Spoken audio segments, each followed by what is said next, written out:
예. 고검장님 이렇게 마이크를 좀 가까이 대주세요. 제가 조금 질의할 게 김건입니다. 있어요. 예. 남욱 증인, 네. 그 유동규하고 남욱 증인하고 대화한 게 언제 시점입니까? 지금 녹음 요번에 나온 거예요. 이- 나경원 의원이 한 구속됐다 풀려난 이후에 그러면 한 몇 달 안 2023년 정도 되는 거죠? 2023년도 4월? 뭐 그때인 것 그렇죠. 같습니다. 네. 그러면 김태훈 고검장님, 네. 우리가 어떤 사건을 볼 때 단순하잖아요. 네. 누가 무엇을 어떻게 하잖아요. 그 네. 누가는 나오는 거 아니에요? 네. 그 다음에 무엇을 네. 대장동 이익을 어떻게 배분에 대한 문제 예. 아니에요? 더 중요한 게 뭘까요? 언제예요, 언제? 네. 그러니까 뭐냐면 내가 수사를 받기 전과 수사를 받기 이후에 진술의 신빙성이라고 하는 것은 수사 위에 바뀔 수 있다라고 하는 가정이 있는 거고 네. 수사 받기 이전에 나하고 가까운 사람끼리 전화하고 녹취하고 이런 내용들은 진실의 신빙성이 있는 거죠. 예. 저의 의견에 대해서 어떻게 생각하세요?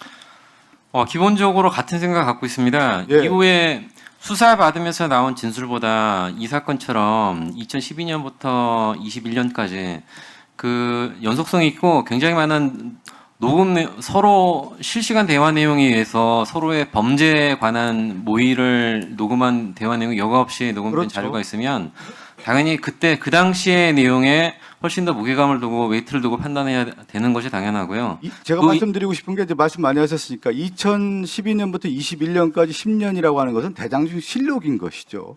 근데 거기에 우리가 얘기하는 뭐 나무, 김만배, 정영학 뭐 이런 분들이 등장하잖아요. 예. 여기에 대장동 카르텔에 있는 분이 주범이죠, 주범. 원래는. 이렇게 되는 거죠. 그렇게 판단했습니다. 그렇게 판단해야 되는 것이죠. 여기에 이 윤석열 정권 들어서면서 이 주범을 종범으로 만들고 누구를 만드냐? 주범을 이재명, 김용, 정진상으로 만들어가는 거예요. 저 하나 놀란 것 중에 하나가 우리 어제 기관 보고할 때 보니까 엄혜준 검사가 이 얘기를 해요. 공소장에 유동규가 정진상을 통해 이재명에 보고하고 승인받았다. 이 내용이 공소장에 있는데 이게 어떻게 된 거냐? 특히 정진상을 수사하거나 조사하지도 않았는데 정진상을 통해 이재명에 보고했다라는 공소장이 들어간단 말이에요. 이거는 조작인 것이죠. 그 분명한 의도가 드러나는 거 아니에요. 그러니까 제가 얘기하는 정의왕 녹취록에는 주범이에요, 이 사람들이 다. 근데 이후에 수사가 되면서 이 사람들의 진술의 신빙성을 훼손하면서 진술을 이끌어내면서 주범을 누구로 만드냐? 이재명을 만들어가는 거다. 이 사건의 실체인 거예요. 그리고 지금 보면 마지막 하나만 질문 드릴게요. 우리 정용환 검사장님께도 드리고 있는데 지금 오늘 쭉 가면서 보수 언론하고 국민의힘에서 뭐라고 하냐면 1기 수사팀이 사건의 진상, 대장동 이 사건의 진상을 덮고 문재인 정부가 덮었다. 이렇게 만들어가고 있어요. 왜? 그렇게 만들어야 되는 거예요, 이 사람들은 지금. 제가 얘기했다. 진술의 신빙성이 언제 있느냐? 누가 무엇을 어떻게 이전에 언제 했느냐예요.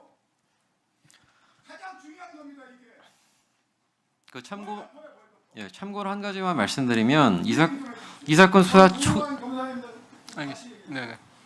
이 사건 수사 초기에 언론에 특종 보도로 대장동 회계사가 제출한 방대한 녹취록 안에 그 증거 안에 천화동일 1호 지분의 실제 주인이 그분 것이다라는 내용이 포함되어 있다라는 대형 오보가 나옵니다. 그 처음 모 언론사에서 그 보도를 한 이후에 그 보도가 계속 다른 언론사 받아 쓰면서 거기에 대해서 사실 팩트 확인을 저희가 할 수 없는 그런 입장에 하여튼 있었습니다. 나중에 공중 그 하여튼 방송에서도 그 내용 보도가 계속 생산이 되고 그 내용은 사실 오보였거든요. 녹취록엔 그런 내용이 존재하지 않습니다. 그 내용을 처음부터 끝까지 다 검토했던 수사팀은 다 알고 있었지만 그 내용에 대해서 법조팀 간사한테는 확인을 해줬습니다. 그 부분은 사실과 다르다. 오보가 정정이 안 됩니다. 언제 정정이 되냐면 중앙검사장이 국정감사장에 나와서 그 부분에 대해서는 사실과 다르다는 얘기를 정정하고 나서도 국정감사장의 증인으로서 그 이종수 검사장의 증언을 하고 나서도 그 내용이 정정이 끝까지 안 됩니다. 예, 저는 뭐 당시 이제 전 11월 19일자로 그 1팀장을 맡게 됐었습니다. 그리고 당시에 이제 여러 가지 상황들, 뭐 대선, 코로나 정말 많은 일이 있었고 그 와중에서 저희 그 팀원들 검사들 정말 열심히 일했습니다. 어떤 뭐 편견이나 사심 없이 열심히 일했다는 말씀 드리겠습니다. 핵심이 뭐냐? 이 사람들이 수사받기 이전에 이 사람들의 진술이 가장 신빙성 있는 게 핵심이라는 거예요. 이걸 벗어나면 안 되는 거예요. 진술의 오염이 수사받은 이후부터 있는 거예요. 이걸 핵심을 들어가야죠.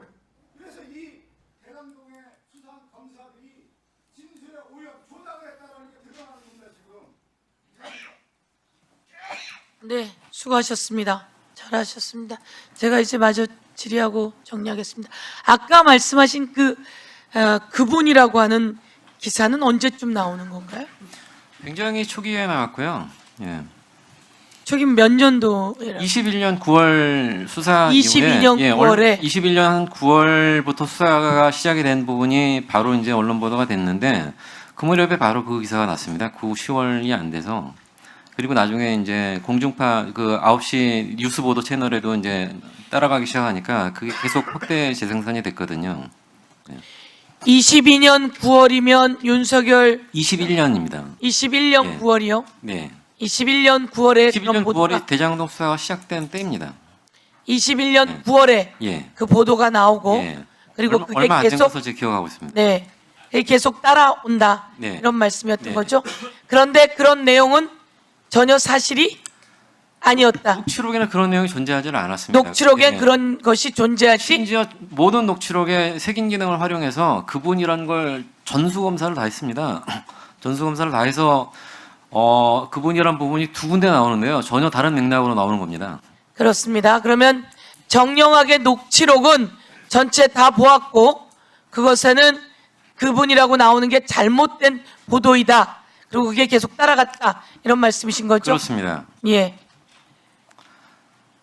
참고로 녹취록에 대해서도 한 가지 부연 말씀을 드리면 이 사건 녹취록 굉장히 많은 양이 제출이 되거든요.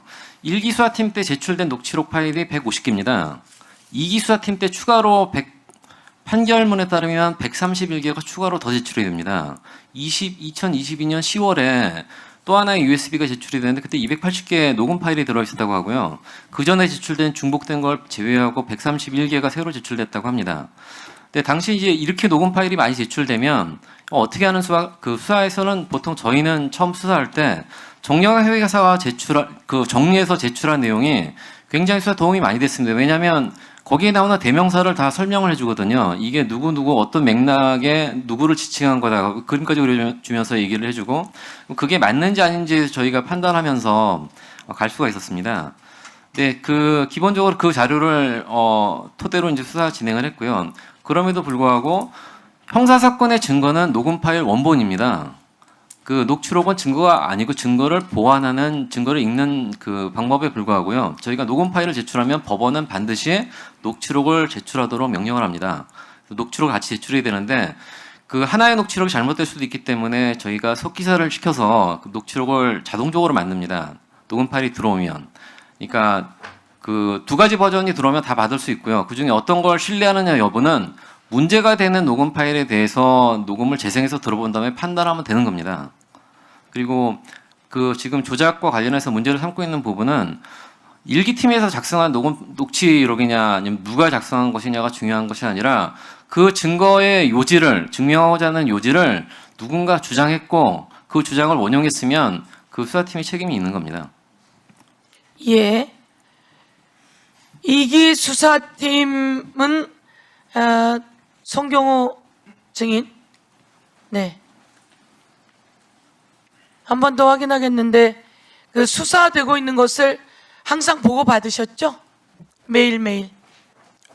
오늘 그 국정조사를 받으면서 매일매일 보고 받았습니까? 이해충돌 방지법 항소 포기로 웃고 있는 분들이 대장동 민간업자들인데 오늘 국정조사로 자, 매일 송경호 웃고 증인 있는 분들이 역시 매일매일 대장동 보고 받으셨냐고요? 민간업자들인 것 같습니다. 오늘의 이기 수사팀의 내용을 매일매일 보고 받으셨냐고요? 적시에 보고받았습니다. 적시에 수시로 보고받고 그리고 그걸 대검에 보고했습니까? 수시로 매일매일 보고했습니까? 보고하지 않고 적시에 보고합니다.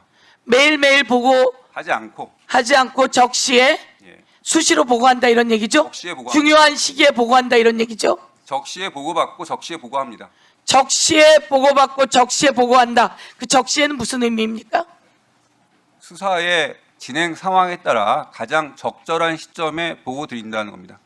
적절한 수사를 하고 나면 적절한 시점에 아니. 보고를 송경호 지검장이 받았고 수사의 그거를 진행 적절한 경과에 시점에 따라 대검에 보고했다 이런 얘기죠. 다시 말씀드립니다. 수사의 진행 경과에 따라 적정한 시점에 보고를 받고 수사의 진행 경과에 따라 적정한 시점에 보고를 드립니다. 네, 예, 들어가세요. 이기 수사팀은 매일매일 문건을 만들어 대검에 보고했다 이렇게 되어 있습니다. 오늘 송경호 증인의 발언은 적절하게 보고받고 적절하게 보고했다 이렇게 정리를 하고 있는데요. 어떻든 대검에 계속 보고했다는 보고의 내용입니다. 보고의 주체가 저를 주체로 말씀드리는 겁니다.